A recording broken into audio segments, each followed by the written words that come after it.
Hello friends, मैं हूं अजीज शेख। आप देख रहे हैं मूवी स्टॉक चैनल, जिस पर आज मैं बात करने वाला हूं सोनी पिक्चर्स की आ रही स्पाइडरवर्स की स्पिन ऑफ फिल्म मॉर्बियस की डिले के बारे में, जिसकी फिर से ऑफिशियल कंफर्मेशन सोनी पिक्चर्स वालों की तरफ से दी गई है, जो कि इस फिल्म के साथ 7वीं बार हुआ है। क्योंकि अगर देखा जाए तो ये फिल्म अभी रिसेंटली इसी मंथ 28 जनवरी की रिलीज की थी, लेकिन स्पाइडरमैन नो वे होम फिल्म के बाद इस फिल्म का कोई भी प्रमोशन नहीं किया गया, तो लोगों को वहीं से डाउट हो गया था कि इस फिल्म को लेकर किसी न किसी तरीके का डिले निकल कर आएगा ही। और फिलहाल तो अभी के लिए उसके पीछे का रूमर कोविड के बाद ओमिक्रॉन को बताया गया है, जो कि मुझे लगता है कि उसका एग्जैक्ट फिलहाल तो प्रॉपर रीजन है। क्योंकि अब इसे लेकर कई सारी थियरीज और रूमर्स भी निकल कर आए हैं, जिन पूरी की पूरी डिटेल्स में मैं इस वीडियो में बात करने वाला हूं, जो बेसिकली एक स्पॉइलर है और इस बात को आपको ध्यान में रखना चाहिए। साथ ही साथ मेरी एक छोटी सी रिक्वेस्ट भी, जो है इस चैनल को सब्सक्राइब, वीडियो को लाइक और शेयर करने की।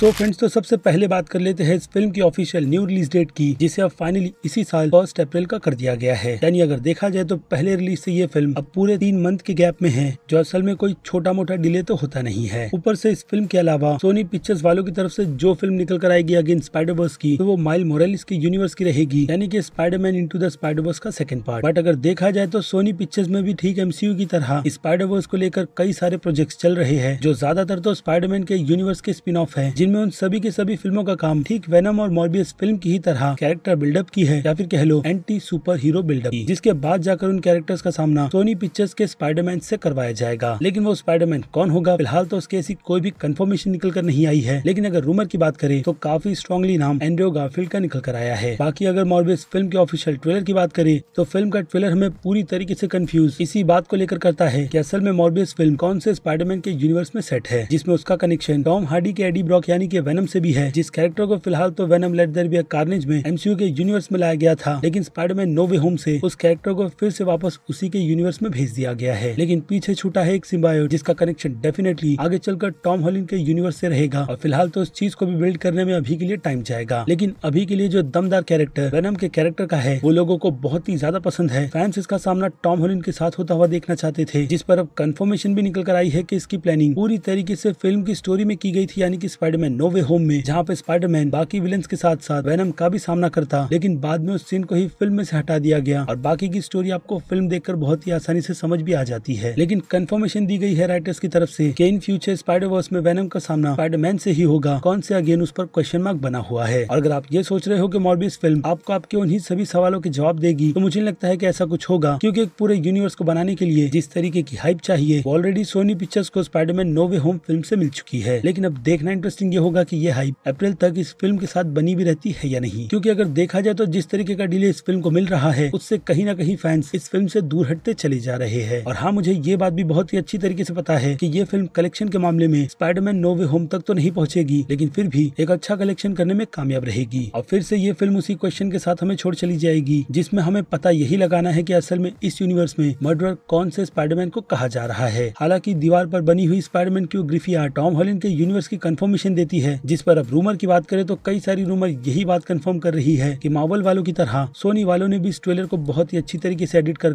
फैंस को कंफ्यूज किया था। क्योंकि असल में उनका पूरा का पूरा प्लान एंड्रयू गारफील्ड के कैरेक्टर को लेकर है, जिसका एक पूरा ही अलग स्पाइडरवर्स वो लोग अपने हिसाब से बिल्ड करना चाहते हैं, यानी कि उस पर पूरा का पूरा कंट्रोल सोनी पिक्चर्स वालों का रहेगा। मार्वल की उतनी ज्यादा इन्वॉल्वमेंट उस यूनिवर्स में बिल्कुल भी नहीं की जाएगी, क्योंकि मार्वल वालों का लेना देना टॉम हॉलैंड के स्पाइडरमैन और उसके यूनिवर्स से है, जिसकी कंटिन्यूएशन एमसीयू के यूनिवर्स को भी इफेक्ट करती है। इसलिए एमसीयू वालों की तरफ से सिम्बायोट्स को लेकर इस तरीके का डिसीजन लिया गया कि बस उसका एक टीज उस फिल्म में डालकर एक अच्छा छोटा सा बिल्डअप कर दिया गया है कि अब सिम्बायोट्स भी एमसीयू के यूनिवर्स में एग्जिस्ट करते हैं। यानी कि एमसीयू वालों ने अपनी ही प्रिपरेशन कर रखी है सिम्बायोट्स को लेकर, और सोनी वालों ने अपनी। इसलिए इस फिल्म की अभी के लिए जो रीशूट चल रहे थे, खास करके वॉल्चर के कैरेक्टर को लेकर, तो हो सकता है कि वो रीशूट मॉर्बियस फिल्म के लिए किए गए हैं, डॉक्टर स्ट्रेंज 2 फिल्म के लिए बिल्कुल भी नहीं। इसलिए इतना लंबा डिले मॉर्बियस फिल्म को ही मिला है, ताकि तब तक इस फिल्म की शूट खत्म की जा सके और फैंस की उन सारी की सारी डिमांड को भी पूरा कर लिया जाए। और ये डिमांड एंड्रयू गारफील्ड के स्पाइडरमैन को फिर से सोनी की स्पाइडरवर्स में वापस लाने की है, जिस पर सोनी पिक्चर्स वाले बहुत ही अच्छी तरीके से ध्यान भी दे रहे हैं। क्योंकि नो डाउट सोनी पिक्चर्स वालों को भी ये अंदाजा नहीं था कि स्पाइडरमैन नो वे होम फिल्म की कमाई इतनी ज्यादा होगी और फैंस की डिमांड अगेन हिसाब से काफी ज्यादा रहेगी। इसलिए उसी के अकॉर्डिंग इस फिल्म को रीशूट किया गया है, और रूमर भी यही कहती है कि उस रीशूट में हमें एंड्रयू गारफील्ड के यूनिवर्स की सारी प्रॉब्लम्स को दिखाया जाएगा, जो ग्वेन स्टेसी के खोने के बाद उसने असल में फेस की थी। और इसका हिंट हमें स्पाइडरमैन नो वे होम फिल्म में भी तब दिया गया था जब टॉम हॉलैंड ने अपनी आंट मे को खोया था और उसके इस गम को बांटने के लिए वहाँ पर दोनों स्पाइडरमैन भी मौजूद थे और उसी मौजूदगी में दोनों स्पाइडरमैन ने अपनी भी बातें उसके साथ में शेयर की थी, खास करके एंड्रू गारफील्ड ने, कि कैसे ग्वेन स्टेसी के मरने के बाद उसने खुद पर से कंट्रोल खो दिया था और वो क्रिमिनल्स को क्रिमिनल्स की ही तरह ट्रीट कर रहा था, जिन्हें पहले तो वह हैंडल अपनी पावर से बहुत ही ध्यान से करता ताकि उसके पंचेस के फोर्स से सामने वाला मर ही ना जाए। लेकिन अब सिचुएशन बदल चुकी थी और हो सकता है कि एंड्रू गारफील्ड ने अपने इसी पावर के चलते किसी न किसी को तो घायल किया ही होगा, जिसके बाद से वो लोगों की नजर में एक मर्डर बन चुका है। क्योंकि अगर मर्डर का टैग उस पर लगाया गया तो एंड्रू गारफील्ड की सिचुएशन उसी के यूनिवर्स में बहुत ही ज्यादा बुरी रहेगी। इसलिए ये रीजन बिल्कुल परफेक्ट रहेगा इस कैरेक्टर को लोगों के सामने प्रेजेंट करने में।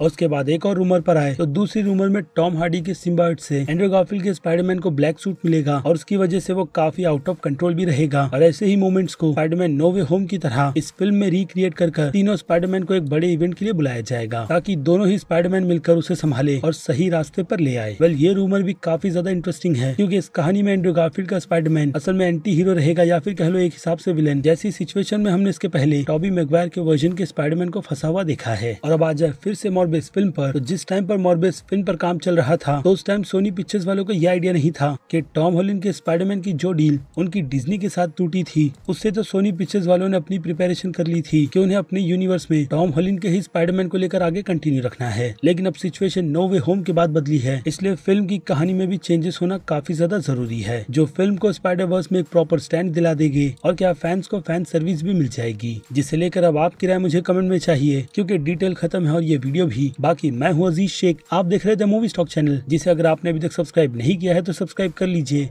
और साथ ही साथ मेरे बाकी दूसरे सभी चैनल्स को भी, जिस पर आपको ऐसे ही फिल्मों के रिव्यू, मूवीज अपडेट और साथ ही साथ मूवीज और सीरीज की एक्सप्लेनेशन भी मिलती है। इसलिए उन सभी चैनल को सब्सक्राइब करना बिल्कुल भी मत भूलिए। और इसके अलावा अगर आप मुझे फॉलो मेरे इंस्टाग्राम, ट्विटर, फेसबुक और टेलीग्राम के ग्रुप में नहीं करते तो वहाँ पर भी कर लो क्योंकि वहाँ पर फिल्मों से रिलेटेड डिस्कशन होते रहते हैं। बाकी अब मैं मिलता हूँ जल्दी आपसे दूसरी किसी वीडियो में किसी और फिल्म या फिर किसी और सीरीज के टॉपिक पर बात करते हुए। तब तक के लिए आप मेरे चैनल के बाकी दूसरे वीडियोस को भी एंजॉय कीजिए। Till then bye.